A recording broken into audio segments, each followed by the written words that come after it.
अस्सलाम वालेकुम दोस्तों, welcome back to my channel. तो आज की इस वीडियो में हम बात करने वाले हैं अशरे जिलहिज्जा के बारे में, यानी जो 10 दिन बकरीद से पहले के होते हैं उनके बारे में।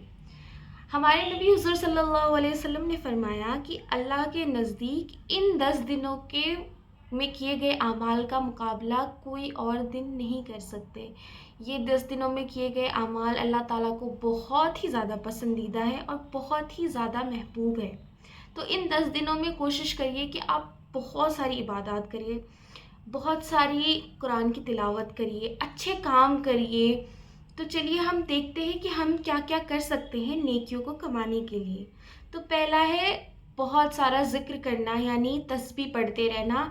अपने हाथों में तस्बीह ले लीजिए या अपनी उंगलियों पे ही पढ़ लिया करिए।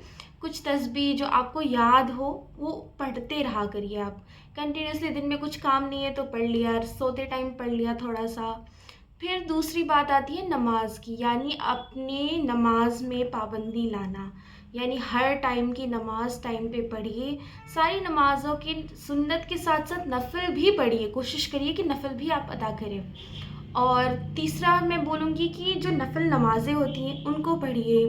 2 रकात शुक्राने पढ़ लिए, 10 रकात नमाज तहज्जुद की पढ़ ली। तहज्जुद की नमाज का तो मैंने आपको कितना इम्पोर्टेंस है ये पहले भी वीडियो में बता रखा है।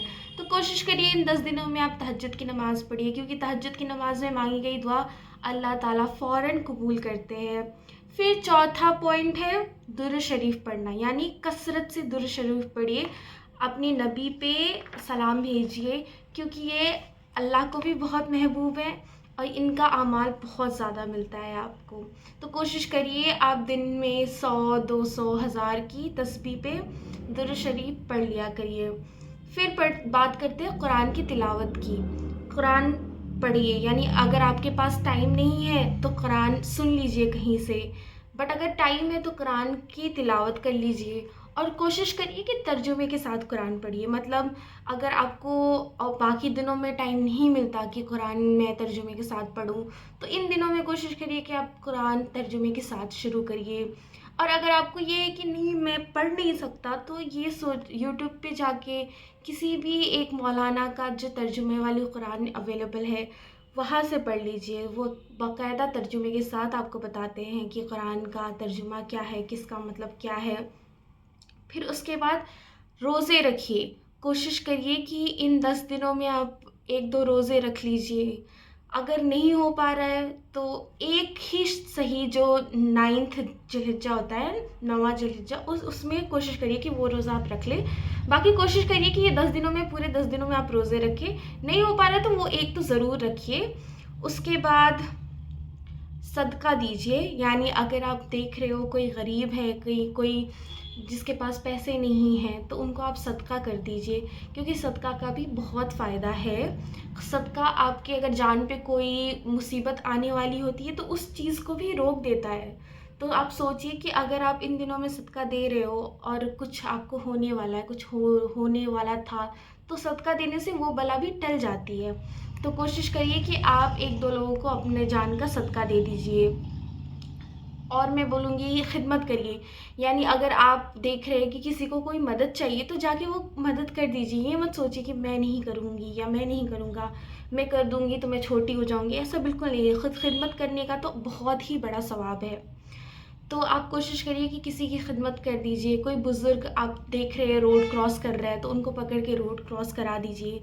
कोई पानी, आजकल गर्मी बहुत ज़्यादा है, कोई तो किसी को पानी की प्यास लग रही है, तो एक बॉटल पानी की ख़रीद के आप उनको दे दीजिए। वो पानी पिएंगे तो उसका भी सवाब आपको मिलेगा। आप देख रहे हैं कि किसी का कोई काम अटका पड़ा है और आपको लगता है कि ये काम आप करवा सकते हो, तो कोशिश करिए वो भी आप करवा दें। अब हम बात करेंगे कि आपको क्या-क्या चीज़ें नहीं करनी है इन 10 दिनों में, जो कि पूरा अवॉइड करना है आपको। पहला तो लोगों की बुराई करना छोड़ दीजिए कंप्लीटली, औरतें स्पेशली, क्योंकि हम औरतों को बहुत चुगली करने की आदत होती है। किसी का कुछ देख लिया तो उस पे हम टॉन्ट करेंगे कि इसने वो किया था, देखा आपने? तो ये सब चीज़ें थोड़ा अवॉइड करिए। किसी की बुराई मत करिए, गीबत मत करिए, किसी की गीबत मत करिए। अल्लाह ताला ने फरमाया कि अगर जहन्नुम में औरतों का तादाद सबसे मर्दों के मुकाबले ज़्यादा है, तो वो गीबत की वजह से ही है। जो औरतें गीबत करेंगी उनको सबसे पहले अल्लाह ताला जहन्नुम में लेके जाएंगे। फिर उसके बाद किसी पे ताना कसना, यानी किसी को टॉन्ट मारना कि अच्छा तुम ये भी नहीं कर पा रही हो, मैं तो इससे अच्छा ये कर लेती हूँ। तो किसी को टॉन्ट मत मारिए। अगर आपको लगता है कि वो चीज़ आप कर रहे हैं तो उसको उल्टा ये चीज़ सिखाइए कि मैं ऐसे करती हूँ तो तुम भी ऐसे करो, ये काम आपका ऐसे हो जाएगा। तो किसी पे ताना मत मारिए, ठीक है। फिर कोई भी बुरी आदत है जो आप नहीं छोड़ पा रहे हो, कोई जैसे स्मोकिंग की हो गई, या ज़्यादा वीडियोस देखने की, यूट्यूब पे टाइम वेस्ट करने की, इंस्टा के रील स्क्रॉल करने की अगर आदत है, तो इन 10 दिनों में अहद करिए कि मैं ये चीज़ अब नहीं करूँगी या नहीं करूँगा। ये अहद करती हूँ कि ठीक है, अगर आप 10 घंटे जहाँ देखते थे तो उसको कम करके 2 घंटे कर लीजिए। कम से कम उतना तो बेनिफिट हो आपकी ज़िंदगी में। अगर आप ये चाहते हो कि मैं करूँ ही नहीं, तो आप जैसे ही फ़ोन को टच करें आपको वो याद कर लो कि नहीं, मैंने 10 दिन का चैलेंज लिया है, अपने आप पे चैलेंज लिया है, मैं अपने आप को लेट डाउन नहीं कर सकता, तो मैं नहीं छूऊंगा ये चीज़। फिर उसके बाद आती है लड़ाई। किसी से लड़ाई मत करिए, बट अगर आपने किसी से लड़ाई ऑलरेडी आपकी हो रखी है तो उनसे माफ़ी मांग लीजिए, अपनी ये लड़ाई के मसले सॉर्ट आउट कर लीजिए। तो आज का वीडियो हम यहीं एंड करते हैं। आई होप आप लोग को ये वीडियो अच्छा लगा हो। अगर अच्छा लगा हो तो मेरे चैनल को लाइक, शेयर और सब्सक्राइब ज़रूर करिएगा। अल्लाह हाफिज़।